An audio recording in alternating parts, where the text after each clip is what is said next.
The courtroom fell into absolute silence the moment Evelyn Carter walked through the doors.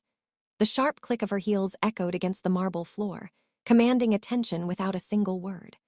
Her father, Robert, leaned back with that same cold smirk he used whenever he wanted to remind her she was never enough. Her mother, Margaret, shifted uncomfortably, adjusting the pearls around her neck, as though Evelyn's presence alone had disturbed their perfect little image. Even the judge froze mid-motion, eyes catching on the navy dress blues she hadn't worn in years. His voice came out barely above a whisper. "My God, is that really her?" Every head turned toward her. The clerk, the few onlookers, even the bailiff, all caught by the quiet authority she carried. For the first time in her life, her parents' world went completely silent because of her. 2 days earlier, Evelyn had been in her front yard trimming the overgrown hedges of her small Norfolk home when the mail arrived. Among the bills and junk, one heavy cream-colored envelope stood out, stamped with the Portsmouth County Court seal. Her stomach tightened as she read the senders' names. Robert and Margaret Carter.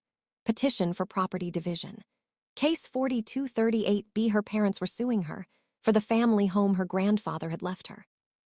She stared at the letter for a long moment, her jaw tightening before a small, humorless laugh slipped through. "Guess they finally found another way to talk to me after all these years," she muttered. Her old German shepherd, Knox, hobbled over and rested his head on her lap. She stroked his fur softly. "Don't worry, buddy, we've been through worse."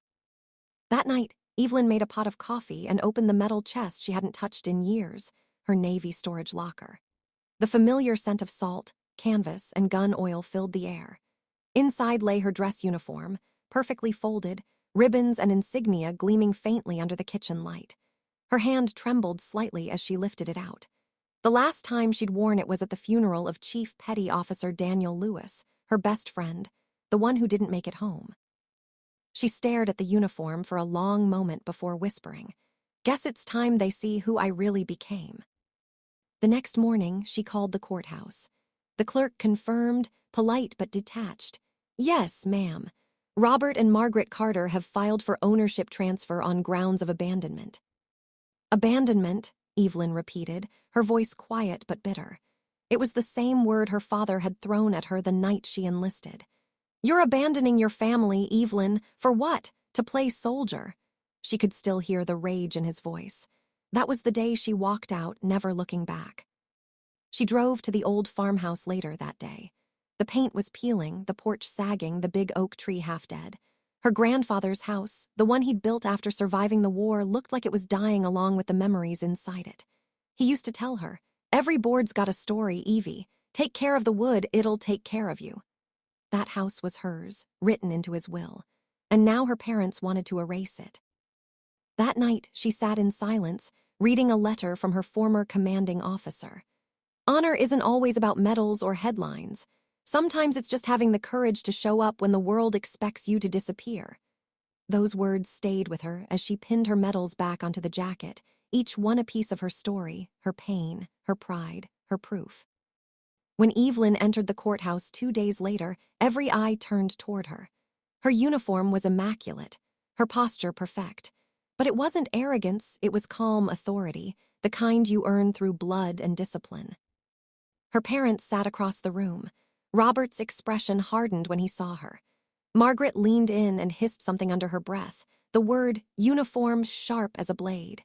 Evelyn ignored them and took her seat alone at the defense table, no lawyer. She didn't need one. Judge Simmons entered, older but sharp-eyed, and his gaze lingered on her for a moment longer than usual. "Case 4238B, he began. "Carter versus Carter." Robert spoke first, puffing his chest. "Your Honor, the house has been abandoned for years. We've paid the taxes, the upkeep, the—" Evelyn's voice cut in, calm and steady. "That's not true." The judge turned to her. "Commander Carter, do you have evidence to present?" The word commander hung in the air like a thunderclap. Her father blinked. "Commander," he muttered, as if the title itself was a foreign language. Evelyn opened her folder. "Yes, Your Honor. Here are 10 years of tax payments, repair invoices, and insurance records, all in my name, all paid directly from my account." Robert's face flushed red. You think that uniform makes you right? You left us, Evelyn. Robert, the judge warned, tapping his pen. Evelyn didn't look at her father. Her voice stayed quiet but firm. I didn't leave. I served. There's a difference. The judge studied her for a long moment. His tones softened. Commander Carter, forgive my curiosity, but are you the same officer recognized by the Secretary of Defense in 2019, the one who led the Yemen evacuation? Robert blinked, confused. What's he talking about? Evelyn gave a small nod. Yes, sir, that was me. The judge leaned back, visibly moved.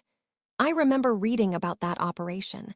You saved dozens of civilians under enemy fire, one of the finest moments in our Navy's history. The courtroom was silent. Even Margaret's composure cracked, her lips parted, eyes wide with disbelief. For the first time, Robert Carter had no words. By the end of the hearing, the judge didn't announce a decision. He simply said he would review all evidence. But everyone in that room already knew how it would end. When Evelyn walked out, people in the hallway stood a little straighter. A few nodded in quiet respect. Her father stared after her, his face pale and unreadable. Her mother just sat frozen, clutching her pearls as though the world had shifted beneath her. Outside, the bright Virginia sun hit her face. She inhaled deeply, tasting salt in the humid air. For the first time in years, she didn't feel the weight of their judgment pressing on her shoulders. She felt free. Weeks passed before the official ruling arrived.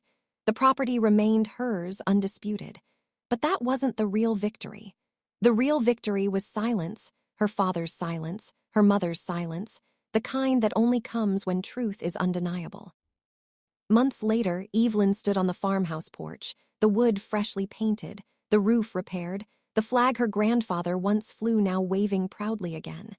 The house looked alive like her. As the sun dipped behind the trees, a familiar car rolled up the driveway. Her parents stepped out, along with her brother Ryan. Robert looked uneasy, holding his hat awkwardly. Your mother thought maybe we should see the place, he said quietly. Dinner was awkward but civil. Laughter came in short bursts, but it came.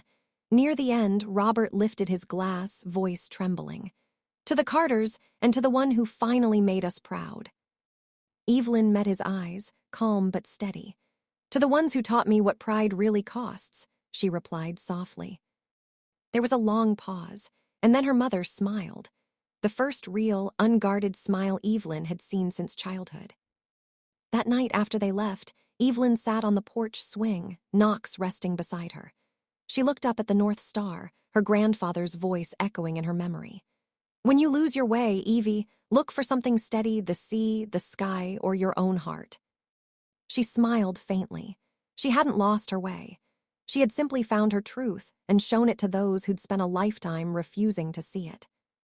Weeks later, she stood on a stage in front of hundreds of students at a local high school, the American flag behind her. I used to think honor was about medals, she said, her voice firm and clear. But real honor is choosing integrity when no one's watching. Real strength isn't in silence or anger, it's in peace. When she finished, the entire gym stood and applauded, some with tears in their eyes. Evelyn Carter smiled, feeling something she hadn't felt in years, closure. That night, back on the porch, she opened her grandfather's brass compass. Inside, beneath his old engraving, a new line she'd added glinted under the light. Forgiveness is the truest form of discipline.